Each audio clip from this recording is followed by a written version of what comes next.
is different from Brazil. So when I started myself doing freight forwarder, I had a lot of difficulties to explain to the other people what I did. So I was telling international business, and they say, what the fuck international business do you do, right? So how is that for you, from your country, from your experience, how it was for you to accept this word freight forwarding? How could you met that? Or you just entered like an internship? You went for a program to start working. You never thought yourself doing that. Someone introduces you that. So when you entered in this industry, what did you find? I loved it. I love that. I honestly loved it. I fell in love with the industry. Why? Because it was so dynamic. Not a day equal. Yeah, but the to company the that gave me the opportunity to learn this industry, they were in rock and pop concerts. Okay. And what they did was just everything was not normal. Everything needed to be out of the box. And I've learned so much from these guys. And I still, every day that I do this, in the back of my mind is the stuff I learned in those young days, in the early days. So it was like you were doing the logistics for international concerts. Yeah. So if a concert came to Europe, and these were rock and pop concerts, I was Tina Turner, I was there. I can't believe you were there. I was there. Yeah, wow, what a privilege. That's one of the first things I did probably in my life is handling that sort of business. And when we handle this kind of thing, we are talking about customs, transportation, boxing, ATA grenades, stuff coming in, making sure the show gets just come and do the show. Yeah. And all the show that happens on beyond is up to you. Well, the whole thing is, this show is planned. Yep. There's no delay possible, right? So it needs to be there on time. So there's a deadline. And that's a deadline. You can't delay, you can't, We learned very soon what that means for us, right? That was a challenge and I like it. So it's still on our slogan as well. If you see it, go on, set as a challenge. You don't see it on here, but that's our company, go on, set as a challenge. So tell me a little bit about Seabourne Logistics. What do you do, guys? So we, if I talk about the Netherlands with you guys, we basically handle everything from factory till sofa. That's what we say. So I can say that you are very linked to the chain of logistic chain from point A to point B. That means from supplier to the end consumer. To the end consumer. Yeah. And where are your companies established in right now? So I'm in the Netherlands. But you're in the Netherlands? Yes. And part of Seabourne as one of the shareholders, I say? Yep. And we have offices in the UK as well, and in South Africa and in France. Oh, South Africa, France and UK. Yes. Wow, you've been facing the Brexit. It was a good thing, to be honest. Really? I don't think everybody would agree on that. For us as a business, it was really good. I think on both sides, even in the UK and in the Netherlands, we've seen a lot of the US companies were searching for alternatives in Europe because we had warehouses there. They were looking for a company to be able to facilitate the European market. We almost did not have to sell it.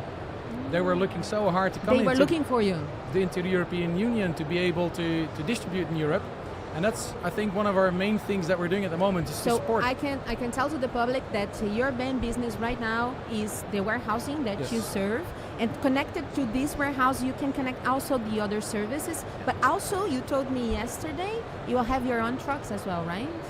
So you have trucks? In South Africa, we manage everything ourselves. We have our own trucks. But also warehousing? Also warehousing in South Africa. We just opened a new site there of 20,000 square meters in Johannesburg. That's amazing. Beautiful, yeah. So really you are in Cape Town and in Johannesburg, or just Johannesburg? By head, I'd say we have about 9 offices, I think, at the moment in South Africa. Oh, more African than Brazilian than Holland. Wow. Yeah. It's a really good setup.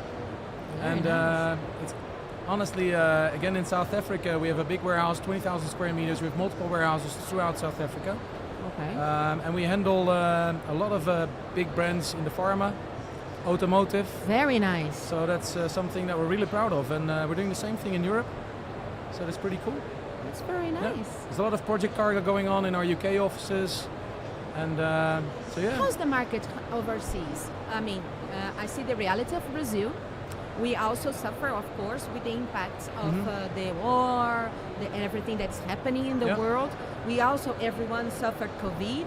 But how is the business industry nowadays for you in Europe? I will say it's challenging. I think if you speak to all the people here as well, everybody will say it's challenging, but I think it's a good opportunity because even though the market is challenging and everybody's asking for, lower pricing, I think there's good opportunities and that's why we're here. Latin America, I think, is a great opportunity to be here as a business, to have partners like yourselves, and to be here and speak to you guys as well, but also there's so much energy here. I've honestly, this has been a great experience being here. This is our third day now. My voice is going. Your voice is gone, but this is effects of Intermodal. We had so many conversations that people are just so open to just listen to you and have a chat with you and see if there's any interest to work with each other. It's been a really good experience. I used to say to my husband that this is the party of our sector. It's not a trade show. It's really a big party because when you join up everyone, you see faces and then you connect. Sometimes you don't see a person, you've never seen a person in your life and you are always connected to them. Yep. Once you have the opportunity for those guys to come, it's amazing how the connection grows, how the empathy comes, and how the business goes. So I can tell by myself that this business is not about tech. It's not about learning knowledge, but it's all about people, right? It is about people, and that's why we're here face to face, meeting people face to face and listening to each other and trying to understand. It's completely different. Yeah. The connection becomes other things, and that's it. But you told me in the beginning that your mom and your dad introduced you because someone telling you to do the internship. How is your kids? You have kids, right? Yeah, I do. Yeah. Oh my! There, yeah. This is not a good story. I know, but I would love to hear it. So I always try to get keep my kids out of the logistics.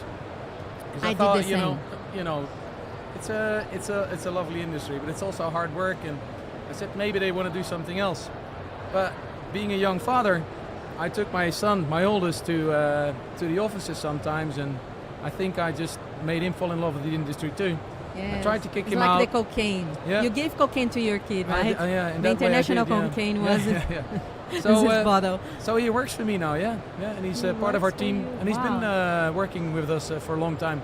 Because we only don't just do freight, we also do a lot of courier work. So part of the business in the Netherlands is doing distributions on courier. Courier. You also are connected to courier services. So he used to be in my courier department, but he managed to wheel its way into our freight department since this year. So he's now part of our air freight team in Schiphol. Very nice. Yep. Very nice. And the middle one is still studying. He's decided he's going to do something else. Oh, thanks God, he's saved. Yeah. So no, he's good. No, he wants to do something else. He's worked for me last year when we were setting up our new place in Hoofddorp. Okay. He had a year in between, so he helped us out. So he's been working hard, but then he decided, this is not for me. Not for me. I'm going to do something else. Thanks God, he's saved. Yeah. You were a good father, at least for one of your kids. Thank you. I think I'm trying to be for all of them, but it's good, and it's nice to have them around. Yeah. It's good. Yeah. It's good. It's. I'm just joking and kidding, of course. I myself, I have my 4 kids. None of them on the industry. They are everyone seeking to new opportunities and doing business through their own skills. Yeah. And I'm happy about it because of our industry, I could give them the opportunity to do that. So it's very good to see them growing, and it's very good to see them acquiring knowledge and going to the market and seeing whatever they have to do. It's pretty very nice. I hope they have your energy because it's amazing. Oh my God, I hope they can rest someday. I gave them too much work, maybe. Could be. But yes, they are very alike. But one thing that came to my mind, this is the first time for you in Latin America, not in Latin America, I mean in Brazil. Yes. Right? How did you find the culture? Because one of the things that this industry brings to us is knowing different cultures. And as much as you are into the culture of the people, as much you can take from them in terms of business as well, right? Yep. So how did you find, how are the difference? Because you are a guy that travels all around the world. Yep.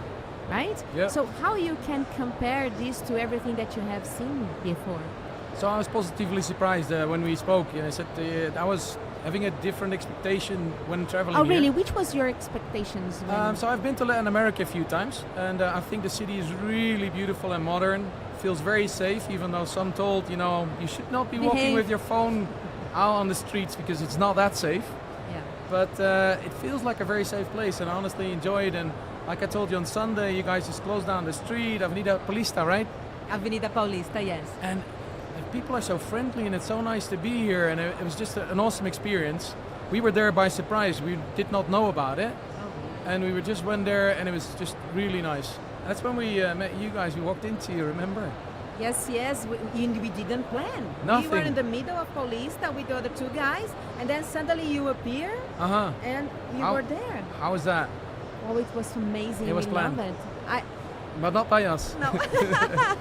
And one thing, we are all here because we joined the same network. Yes. In the earliest time when I started working in this business, I also started working very early.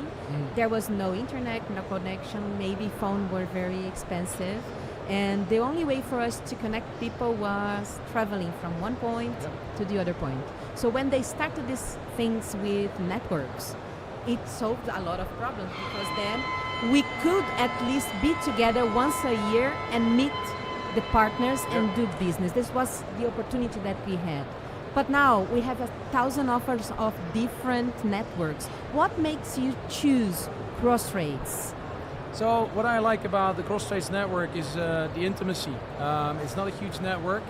I like being able to see my partners on a regular basis, but be able to see them face to face and not be crowded with 3,500 people on some of these conferences. I go like, that's not us. We're a very personal business. I like to know and understand my clients, and therefore I also need to try and know my partners globally. Of course. I need to be able, what they can do, I need to be able to spend time with them, but also in a very short window on the conference, you're only there for a few days. Yes. I think we have 2 or 3 days each conference, right? Yeah, but I want to be able to at least speak to people, have time for them, and not just on the meetings, but also socially. And if it's a big group, I probably get lost. And I don't think you get an equal opportunity if you do it like that. So yes, that's something that calls my attention. I like to be in small groups. I like to be in niche groups because then you can be seen and you can see people, right? Yeah. That's good. And the guys, when I met them for the first time, the first conference, very professional feeling with them. Through the network is a very professional companies in there, and it straight away worked into business, sharing business between the partners. And that's why we're here, because these guys sent me a message, say, we're going to be here. Do you want to join? And I was only going to be here because of them. And I'm so happy that we did. Yeah, you definitely. see, people connect people and make business. Definitely. So this will never be replaced by AI and robots. No. Nothing like that. No. So I told you about the fact that we had a courier business, and that was our prime thing years ago. Okay. And then, email came. And this is a long time ago, right? Email. Yes. And we all thought, the courier business is going to die. And it never did. No, it won't. No. It moved to other places. It moved to something else. It increased the margins for the courier companies and increased the opportunity of business. Yeah. Not only sending messages, emails, and so. No, yeah, you're right. It's because of the personal relationships and the attention you give people. That's how the business has to be done. Yeah. So I'm very happy you're here. I am very happy too, yeah. You took this time to talk a little bit about your company, Thank about your business, and I'm very surprised that yesterday we had a good meeting. Definitely. And I was very impacted when you told about the warehousing that you guys do over there. That's exactly what we need. I think the business that we are going to do together this year will be great business for us to seek for more business. For you guys that doesn't know, this gentleman has a very knowledge in warehousing in not only in South Africa but also in Netherlands, and where everything started, right? Yep. How many years you have the company? So I've been with this company for 26 years. 26 years is a long time already. The company itself existed since 1962. So it's very solid company. I wasn't there yet. Thanks God. Understandably. But so I joined in '98, and the company has grown very, very rapidly since then. I think I was staff number 6. Wow. Now we're approximately 170 people in the Netherlands, just in the Netherlands. And we gradually grew into doing the warehousing, which has been a really good market for us.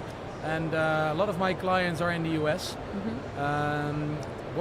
basically doing is we're selling fiscal representation, which is something that we spoke about. I need to know a little bit Yes. about that. Can you just give me a little more details, because I know a lot of fiscal in Brazil, but I don't know. I know something, but not your knowledge. Yeah, Share so with me. It's really good, and as I explained to you before, the fiscal representation is something that is really interesting, and I don't think a lot of Brazilian businesses know about the setup. And that's why we're here trying to gauge and through agents and people that we know to see if there's an interest in this sort of market.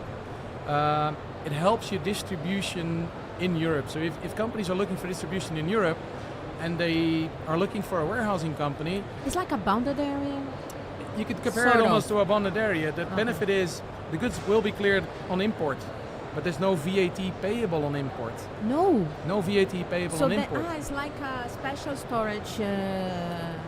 Special storage with incentive for the government that you import. You pay the import that T. You have import that T. So the duties are paid on import, but the VAT is deferred. No. Okay. Deferred onto the point of sales. Very nice. So So you have cash flow. it's a cash flow benefit.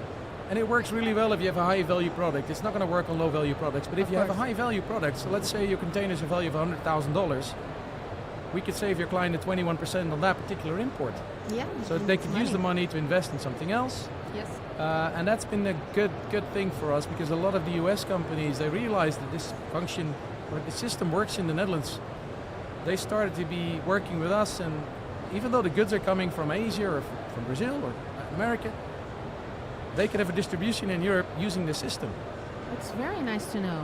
None of my partners that I ever worked with in Netherlands told me about that. I didn't know this was an advantage. And there's a lot of products here in Brazil that are supposed to be entering in the countries of Europe, Yep. but they don't do this because of the intensive cash flow they have to put up front in order to make the market know their product. So Yep. that would be something to study. I would like to get into a little bit more with you, if you can. So the thing, and that's why I'm here, and that's why I wanted to speak to you about it. I think Very it's nice. a really good opportunity for us, everybody here in Brazil, to understand what the system is and how it works and how to set it up. Because you can't just use it today; it needs to be set up. There's due diligence to be done, and we have a very specialized company that were supposed to come with me to help support this and explain to the financial people and the Okay. businesses. But once it's set up, Then you can do it. You're good to go and go on the European market. Very Yeah. nice. So how do you see Brazil connecting through your business now? Do you see opportunities in short term? Totally. So much opportunities, I'm almost willing to stay for another week. You're more than welcome. Yeah, Then stay. Thank you so much. I'd love to. We are very lovely evening with you here and understanding all of yourself and the business and your generosity to share this with us. And please just leave where we people can find you in the internet or website or LinkedIn. How can we find you? So that's cool. If you go to SeabourneLogistics.com, Okay. you will find everything about our business, all the various offices. On LinkedIn, it's of course, you'll try and find my name, which is hard to pronounce. But we can write it up after on our canal, Yes, so then please. people can find you. Yes. And if there's no problem for you, we can leave like an email or something like that, Yes, please. and then people can connect to you directly. What do you think? Yeah, just LinkedIn, through WhatsApp, or just call me on my mobile, and I'll be there to answer all the questions. Thank you for coming. Just let me speak to the guys. Então, pessoal, essa foi a conversa com a Seabourne Logistics, uma empresa muito bem posicionada na Europa, com muito tempo de existência, com gente jovem na frente tocando e fazendo o melhor daquilo que é encontrar soluções, inclusive soluções fiscais, para possibilitar novos negócios entre os países. O Mathias vai estar com os lados dele no nosso canal, na nossa página, depois que a gente terminar aqui. E você, por favor, entre em contato com ele, vai se arriscar também nesses novos mercados e conta com a gente aqui para dar o suporte para vocês. Mathias, thank you so much for coming. Thank you for everything and enjoy the trade show. Thank you so much. I really enjoyed it. Thank you. Really enjoyed it. Thank you. That's it. Cool. That's so You like beautiful. it?